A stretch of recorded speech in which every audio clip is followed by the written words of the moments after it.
사랑하는 성도 여러분, 오늘은 창세기 12장 1절에서 9절 말씀을 통해 아브라함을 향한 부르심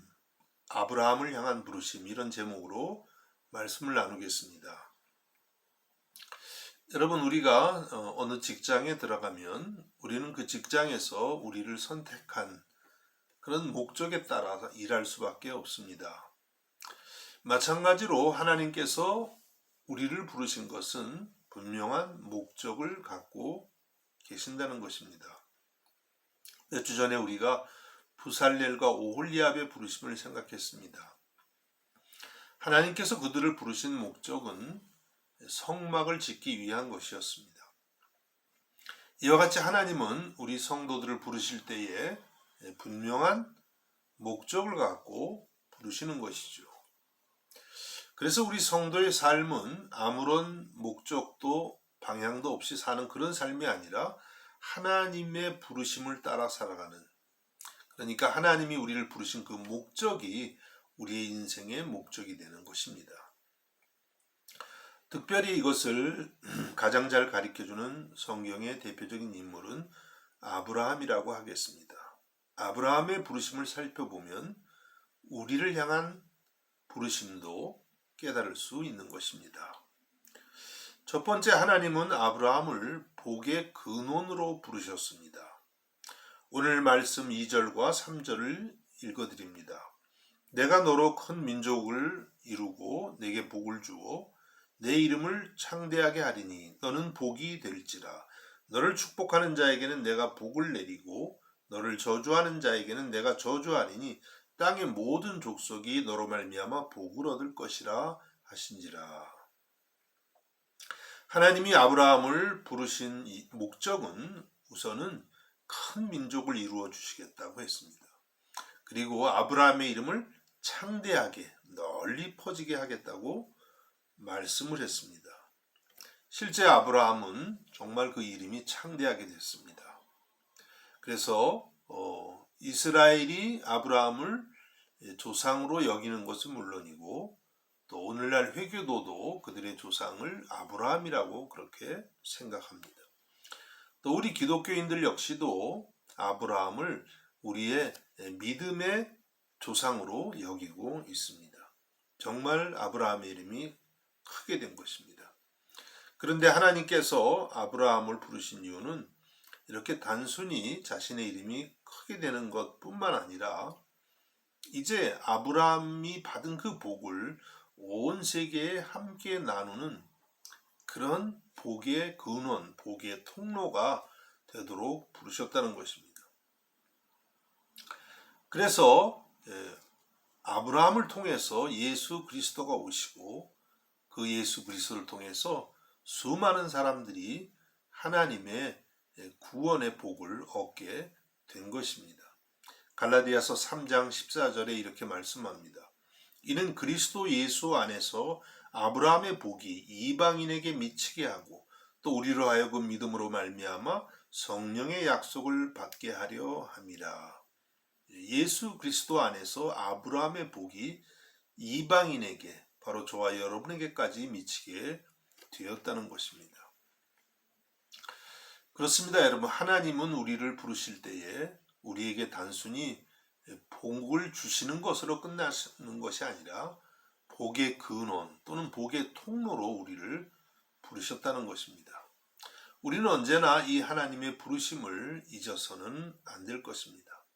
단순히 우리가 복을 받고 끝나는 그런 것이 아니라 우리에게 임한 복이 다른 사람들에게도 많이 전해질 수 있도록 우리는 기도하고 노력해야 될 것입니다. 무엇보다도 복 중에 복이신 예수 그리스도를 전하는, 증거하는 그런 삶을 우리들이 살아야만 되는 줄로 믿습니다. 이러한 부르심에 응답하는 한 주간이 될 수 있기를 주님의 이름으로 축복합니다. 두 번째, 하나님은 아브라함을 순종의 사람 또는 믿음의 사람으로 부르셨습니다. 오늘 본문 1절 말씀을 읽습니다. 여호와께서 아브라함에게 이르시되 너는 너의 고향과 친척과 아버지의 집을 떠나 내가 네게 보여줄 땅으로 가라. 하나님께서 아브라함에게 나타나셔서 고향과 친척과 아버지의 집을 떠나 하나님이 보여줄 땅으로 가라고 말씀하셨습니다. 여러분, 요즘도 고향을 떠나는 것은 결코 쉬운 일은 아닐 것입니다. 여러분이 유학하러 오스트리아에 올 때, 또는 이곳에서 아예 정착하기 위해서 올 때에 쉽지 않았을 것입니다. 많은 사람들에게 물어보기도 하고, 또 고민하기도 하고, 또 기도하기도 했을 것입니다. 부모님을 떠나고, 정든 고향을 떠나고, 또 음식과 문화와 말이 다른 곳에서 살아간다는 것은 매우 어려운 일입니다. 아마도 아브라함 당시는 더 어려웠을 것입니다. 그런데 아브라함은 이와 같은 부르심에 그대로 순종해서 그 고향과 친척과 아버지 집을 떠납니다. 4절 말씀에 이에 아브라함이 여호와의 말씀을 따라갔고 롯도 그와 함께 갔으며 아브라함이 하란을 떠날 때에 75세였더라.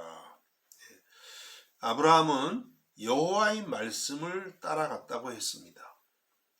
아마도 주변에서는 좀 말렸을 것 같습니다. 이제 나이도 75세이고 또 그 하란 땅에서 그동안 잘 정착했는데 모든 것을 놔두고 알지 못하는 미지의 세계로 간다는 것이 어리석게 보였을 것입니다. 틀림없이 주변에서 친구들이나 친척들이 말렸을 것입니다. 그러나 아브라함은 어떻게 말씀했습니까? 이에 아브라함이 여호와의 말씀을 따라갔고, 아브라함은 하나님의 말씀에 그대로 순종을 했던 것입니다.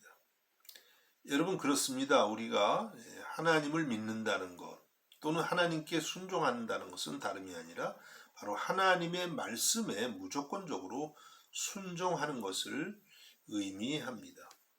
때로는 하나님의 말씀이 이해가 되지 않을 때에도, 또 하나님의 말씀을 따르면 나에게 현실적으로 손해가 될 것 같은 그때에도 순종하는 것이 바로 믿음이라고 하겠습니다. 아브라함의 이러한 순종의 절정은 창세기 22장에서 독자 이삭을 하나님께 제물로 드렸을 때였습니다. 하나님께서 백세에 주신 아들 이삭을 제물로 드리라고 하셨습니다. 정말 이해가 되지 않는 그런 일이었습니다. 그러나 아브라함은 여기에 순종해서 그 아들을 제물로 드리려고 했습니다. 정말 거의 제물로 바치기 직전에 하나님께서 순양을 예비해 놓으셔서 이 순양을 독자 이삭을 대신해서 제물로 바치게 되었습니다. 아브라함은 이러한 순종을 통해서 하나님께 인정을 받았습니다. 창세기 22장 12절에 사자가 이르시되 그 아이에게 내 손을 대지 말라. 그에게 아무 일도 하지 말라. 내가 내 아들 내 독자까지도 내게 아끼지 아니하였으니 내가 이제야 내가 하나님을 경외하는 줄을 아노라. 이렇게 하나님 앞에 하나님 말씀 앞에 순종했을 때에 하나님께서 아브라함을 인정하신 것입니다. 여러분, 우리들도 하나님께서 하시는 말씀을 때로는 이해가 되지 않고 때로는 우리에게 불편하고 손해가 될지라도 그대로 순종할 수 있기를 바랍니다. 이것이 바로 하나님이 우리를 이 세상 속에서, 이 불순종하는 세상 속에서 부르신 목적인 것입니다. 그리고 하나님의 말씀에 순종한다는 것은 앞의 일을 모르고도 순종하는 것입니다. 아브라함이 고향 땅을 떠날 때 어디로 가야 되는지 알지 못했습니다. 히브리서 11장 8절에 이렇게 말씀합니다. 믿음으로 아브라함은 부르심을 받았을 때 순종하여 장래의 유업으로 받을 땅에 나아갈새 갈 바를 알지 못하고 나아갔으며, 저는 이 말씀이 참 믿음의 본질을 가르쳐주는 매우 중요한 말씀이라고 생각합니다. 아브라함은 나아갈 때 갈 바를 알지 못하고 나아갔다는 것입니다. 어디로 가야 될지, 어떤 통로를 통해서 가야 되는 것인지, 어디에 정착해야 되는 것인지 갈 바를 알지 못하고 나아가는 것. 이것이 바로 믿음이고 이것이 바로 순종이라고 하는 것이죠. 우리는 종종 믿음 생활하면서 지나치게 내일을 알고 싶어 합니다. 그래서 많은 사람들이 점을 치게 되는 것 같습니다. 점쟁이가 내일 일을 알려주는 것도 아닌데 인간은 내일 일을 무척 알고 싶어 합니다. 이 사업을 하면 성공을 할 것인지, 또 이 집을 사면 집값이 올라갈 것인지, 또 우리 그리스도인 같은 경우는 예수님이 10년 후에 혹은 100년 후에 언제 오실 것인지 이런 내일 일에 대해서 매우 궁금해하고 또 알려고 합니다. 그러나 이러한 태도는 믿음의 본질과는 정반대가 되는 것입니다. 믿음은 갈 바를 알지 못하고 가는 것입니다. 한 걸음씩 하나님의 인도를 따라서 살아가는 것이 믿음이라고 하겠습니다. 아브라함은 바로 이와 같은 믿음의 사람, 또 순종의 사람이었습니다. 여러분, 오늘도 하나님이 우리를 이와 같은 믿음의 사람으로, 순종의 사람으로 부르고 계십니다. 날마다 오직 주의 말씀을 따라 한 걸음씩 한 걸음씩 나아갈 수 있기를 주님의 이름으로 축복합니다. 마지막 세 번째로 하나님은 아브라함을 예배자로 부르셨습니다. 이제 마침내 아브라함과 롯은 가나안 땅에 오게 되었습니다. 세겜이라는 곳에 이르렀습니다. 그리고 거기에 하나님이 아브라함에게 거기에서 나타나십니다. 본문 7절입니다. 여호와께서 아브라함에게 나타나 이르시되 내가 이 땅을 내 자손에게 주리라 하신지라. 자기에게 나타나신 여호와께 그가 그곳에서 제단을 쌓고, 제단을 쌓다는 것은 하나님께 예배를 드렸다고 하는 것입니다. 또 본문 8절도 마찬가지입니다. 거기서 베델 동쪽 산으로 옮겨 장막을 치니 서쪽은 베델이요 동쪽은 아이라. 그가 그곳에서 여호와께 제단을 쌓고 여호와의 이름을 부르더니. 이제 세겜에서 베델 동쪽 산으로 옮겼다고 했습니다. 그런데 거기에서도 아브라함은 하나님께 제단을 쌓고 여호와의 이름을 불렀습니다. 하나님을 예배한 것입니다. 이것뿐이 아닙니다. 창세기를 아브라함의 이야기를 계속 보면 아브라함은 가는 곳마다 또 때마다 일마다 하나님께 예배하기에 힘썼던 그런 사람이었습니다. 이렇게 예배하기에 힘썼기 때문에 하나님이 아브라함을 좋아하셨고 또 아브라함을 축복하신 줄로 믿습니다. 여러분, 하나님께서 우리를 부르신 목적도 마찬가지입니다. 하나님을 예배하는 자가 되게 하기 위함인 것입니다. 지난주에 말씀드린 것처럼 하나님을 예배하는 것은 인간만이 할 수 있는 유일하고도 고귀한 일이라고 하겠습니다. 다른 동물들은 하나님을 예배하지 못합니다. 그러나 하나님의 형상으로 지어진 인간은 하나님을 예배할 수 있는 것입니다. 그래서 예배하는 시간이야말로 가장 인간답고 가장 존귀해지는 그런 시간이라고 하겠습니다. 이것이 바로 하나님이 우리를 부르신 목적이 되고 또 아브라함과 이스라엘을 부르신 목적이 되는 것입니다. 출애굽기 5장 3절에 이와 같이 말씀합니다. 그들이 이르되 히브리인의 하나님이 우리에게 나타나셨은즉 우리가 광야로 사흘 길쯤 가서 우리 하나님 여호와께 제사를 드리려 하오니 가도록 허락하소서. 여호와께서 전염병이나 칼로 우리를 치실까 두려워하나이다. 이 말씀은 이스라엘이 애굽의 노예 생활을 하고 있을 때 모세와 아론이 애굽의 왕 바로에게 전한 말입니다. 이스라엘이 이제 애굽을 떠나 광야로 가야 되는데 그 이유는 다른 것이 아니라 하나님께 제사하기 위해서, 다른 말로 하면 하나님께 예배하기 위함이라고 말씀했습니다. 그리고 만일에 이 말씀대로 이스라엘이 순종하지 않으면 이스라엘이 전염병이나 혹은 전쟁의 칼로 죽을 수도 있다고 그렇게 말을 했습니다. 하나님의 백성에게 있어서 예배란 선택사항이 아니라 필수적인 것을 말씀합니다. 예배가 곧 하나님의 백성이 부름받은 이유이고 살아가는 이유라고 말씀하는 것입니다. 여러분, 그렇습니다. 하나님은 우리를 예배자로 부르셨습니다. 예배가 곧 성도가 하나님께 드릴 수 있는 최상의 봉사가 되고 최상의 일이 되는 것입니다. 여러분, 예배를 영어에서 worship service라고 그렇게 말합니다. 서비스, 하나님께 드리는 최고의 서비스입니다. 독일어에서는 고테스딘스트라고 말합니다. 하나님께 드리는 일이라고 말씀합니다.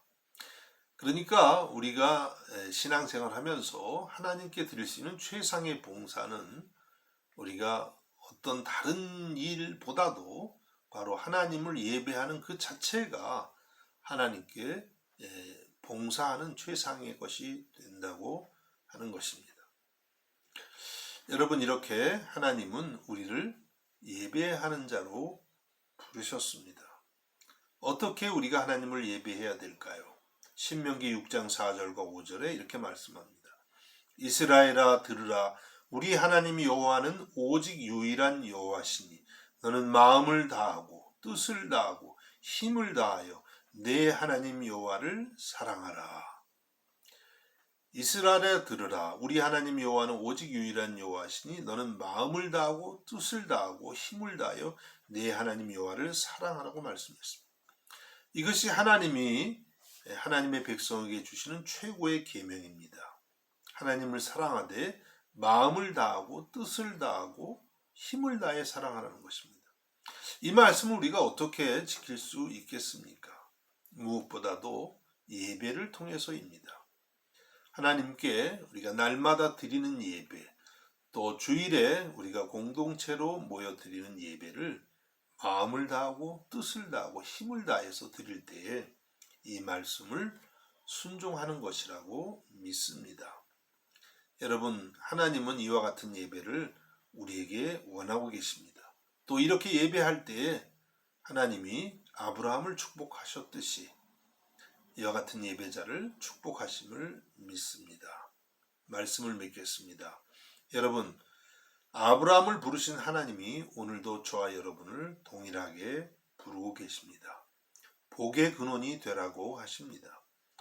또 하나님의 말씀에 순종하는 자가 되라고 하십니다. 예배자가 되라고 하십니다. 이와 같은 부르심을 늘 생각하면서 아브라함처럼 부르심에 응답함으로 하나님이 주시는 놀라운 하늘의 복을 누릴 수 있기를 주님의 이름으로 축복합니다. 기도하겠습니다. 하나님 아버지, 은혜와 사랑을 감사드립니다. 하나님께서 아브라함을 부르신 것처럼 오늘 우리들도 불러주심을 감사드립니다. 아브라함의 부르심을 늘 생각하면서 우리도 그 동일한 부르심에 응답하는 삶이 되게 하여 주옵소서. 예수님의 이름으로 기도하옵나이다. 아멘.